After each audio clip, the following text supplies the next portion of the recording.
Assalamualaikum warahmatullahi wabarakatuh. Alhamdulillah rabbil alamin wassalatu wassalamu ala asyrafil anbiya'i wal mursalin wa ala alihi wa sahbihi ajma'in.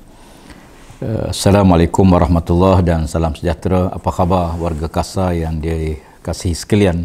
Alhamdulillah, pertama-tama kita panjatkan syukur pada Allah Ta'ala di mana saja kita berada. Dan ini menjadi suatu fenomena di mana terkadang ucapan pertama, permintaan pertama daripada mana-mana pengkuliah, mana-mana penceramah, mana-mana individu pun ialah minta kita bersyukur pada Allah Ta'ala. Kerana nikmat syukur itu sebenarnya suatu nikmat yang perlu dihargai. Ya, dan terkadang kita tidak akan menghargai suatu nikmat itu melainkan bila hilang nikmat tersebut. Jadi oleh kerana itu, kita perlu mensyukuri waktu nikmat itu ada. Ya, nikmat itu dapat kita kecapi, nikmat itu dapat kita rasai. Waktu ini kita perlu bersyukur pada Allah Subhanahu Wa Taala. Dan Allah Taala sebut wa qalilum min ibadiyas syakur. Amat sedikit di antara hamba-hambaku yang bersyukur. Maka kita mohon supaya Allah Taala masukkan kita dalam kelompok yang sedikit tu, yang bersyukur itu. Tuan-tuan sekalian, para kaki tangan Kasa yang saya kasih sekalian, dalam menjalani kehidupan kita dan tugas-tugas seharian yang ditaklifkan kepada kita semua, maka kita melaksanakan tanggungjawab tersebut di atas 3 paksi utama. Yang pertama ialah keikhlasan dalam melakukan kerja yang kita buat.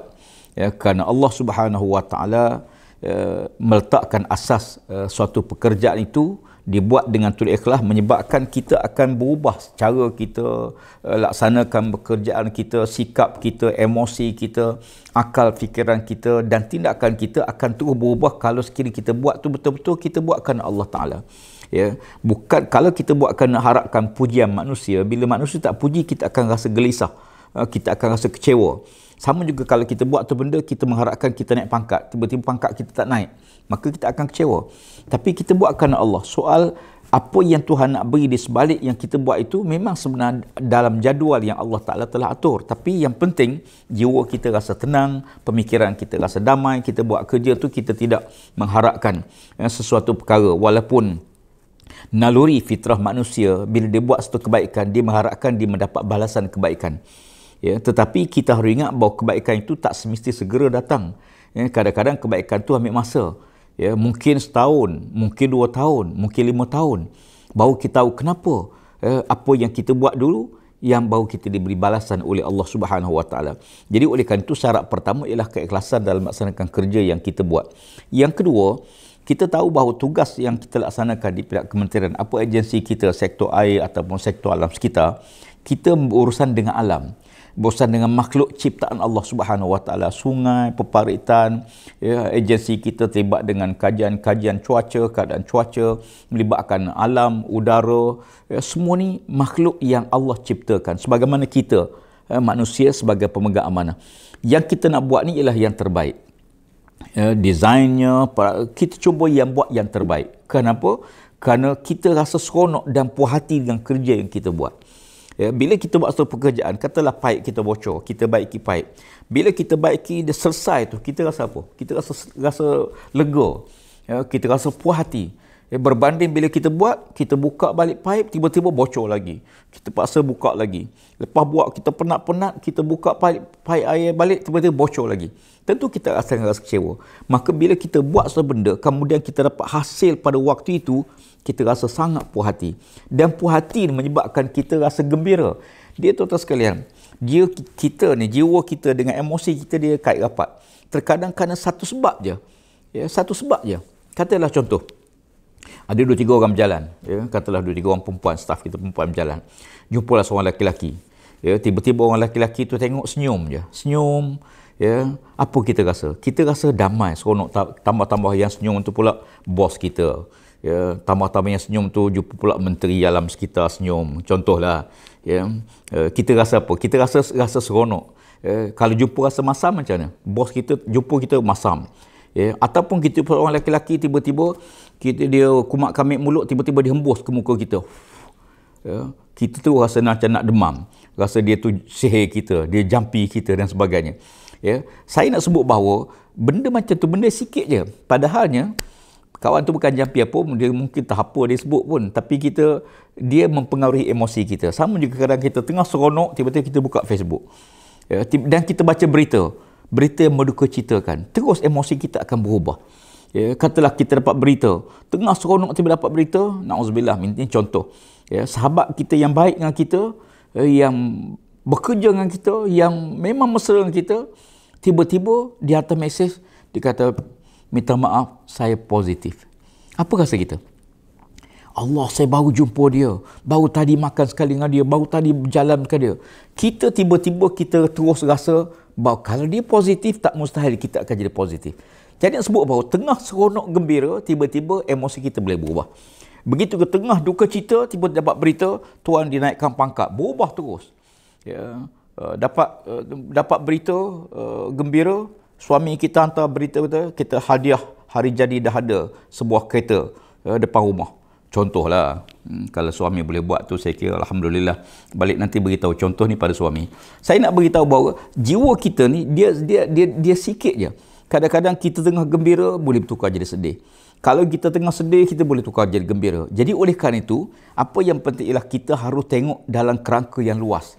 Ya, disebut bahawa kita celik mata luas-luas, bangun pagi, kita kena confident, celik mata luas-luas, jangan terlalu narrow sangat, sempit sangat pemikiran pada masalah. Ya, katalah ada orang tengah bercinta, dia ferah dengan orang yang disayangi, katalah contoh, dia pun sedih sepanjang hari. Bukan orang kata pada bukan bunga, bukan sekuntum. Kumbang bukan seekor, tambah-tambah kumbang. Jadi saya nak sebut bahawa jangan sempit dalam menghadapi situasi cabaran, tempat kerja, di rumah, semua. Maka oleh kerana itu, bila kita tengok dengan dunia seluasnya, dengan yakin, dengan penuh confident, yakin pada Allah Ta'ala, maka kita akan secara tak langsung, dia akan berubah semua. Cara kita bercakap, cara kita berjalan, cara kita jumpa kawan, kita akan jadi ceria. Jadi oleh kerana itu aspek kedua. Yang ketiga, ya, kepada kaki tangan yang saya sayangi sekalian, bahawa dalam tugas melaksanakan tanggungjawab kita di pejabat, di mana-mana sekitar, kita tak boleh elak. Kita manusia ni, manusia masyarakat berkelompok. Masyarakat yang sentiasa berjumpa, tak boleh sendiri. Kita bergantung, saling bergantung satu sama lain. Kerja kita tak selesai, kadang-kadang bukan sebab kita, bos kita marah pasal bukan sebab kita, sebab orang lain. Tapi dia berkait dengan kita. Jadi oleh kerana itu, semua kerja kita buat berkait dengan pihak lain. Tentulah kita nak, kalau boleh nak perfect, nak sempurna. Tapi manusia akan ada kelemahan, akan ada kelewatan, ada perkara-perkara yang tak boleh tidak. Ya, ada satu faktor kelemahan yang kita cuba atasi. Tapi ada faktor birokrasi yang mungkin perlu kita semak balik, teliti balik mana yang perlu, mana tak perlu, kita tak perlu layan. Tapi di samping itu, kita harus akui bahawa hubungan peribadi, dia banyak menyelesaikan masalah kita. Ya, dalam tugas kita seharian, hubungan baik kita dengan kawan, dengan bos kita, hubungan baik kita dengan ketua unit kita, hubungan baik kita dengan JSS lain, hubungan peribadi ni sangat penting. Di mana dia banyak membantu tugas kita seharian. Saya kata, Mat, kita dah hantar file, minta tolong tengok sikit, file ni nak cepat sikit, bos nak tengok hari lusa, nak kena siapkan, contohlah. Kita boleh hubungi dia. Okey. Ya, sebagaimana kalau kita punya hubungan baik dengan rakan-rakan, maka kita boleh tolong dia, dan kita kena ingat, begitulah nanti kita akan tolong orang tu. Ya, wallahu fi aunil abdi ma kana al-abdu fi auni akhi. Ya, Nabi sallallahu sebut dalam hadis, Allah Taala sentiasa tolong seseorang yang menolong saudaranya. Bila kita tolong orang lain, satu masa dia akan tolong kita. Jadi oleh kata hubungan ni kita kena jaga. Ya, kalau kita balah dengan suami isteri, kalau kita balah, kita menyebabkan mau tak mau kita akan ada hubungan yang tak begitu mesra. Saya beritahu suami, kalau nak balah dengan isteri, jangan start motor keluar tinggal rumah. Nanti nak balik payah. Jadi kalau biar cool, baik-baik dulu nak keluar boleh, tapi jangan tengah marah kita keluar. Kalau kita peniaga, kita balah dengan pelanggan kita seorang, kita bertekar pelanggan, kita akan kehilangan pelanggan. Ya, demikian juga kalau kita berkawan, kita masam muka dengan kawan, kita berkali dengan kawan kita akan hilang kawan. Jadi oleh kerana itu, nak bina semua sekali, memang nak perfect semua sekali memang tak boleh. Tetapi kita ambil pegang kaedah, apa yang kita suka orang buat pada kita, begitulah kita buat pada orang lain. Apa yang kita nak orang lain buat pada kita, ya, maka demikian kita buat pada orang lain. Ya, maka saya yakin kalau ini kita pegang, kita nak dia hormat kita hormat dia. Ya, kita nak dia tegur kita tegur dia. Ya, ada orang kadang mari jumpa, dia kata, Ustaz, saya ni dia tak pernah tegur saya sentiasa tegur. Alhamdulillah, saya kata. Ya, dalam bicarakan soal afdal, afdal ni masalah afdal. Ya, kalau kita masuk majlis dengan orang dalam majlis, siapa yang paling afdal beri salam? Yang masuk dalam majlis. Yang masuk beri salam pada orang dalam majlis. Baik. Orang yang seorang afdal beri salam pada kumpulan yang ramai. Ya. Kalau yang tak kenderaan, afdal beri salam pada orang berjalan kaki. Orang berjalan kaki, afdal beri salam pada orang berhenti. Okey. Tapi siapa yang paling afdal? Ya. Yang paling afdal siapa yang mula beri salam. Berarti siapa yang memulakan buat kebaikan. Ya. Saya kadang-kadang saya pandu kereta malam. Bila kita nampak kereta depan, kita kena ambil kesempatan biar kita turun dulu lampu.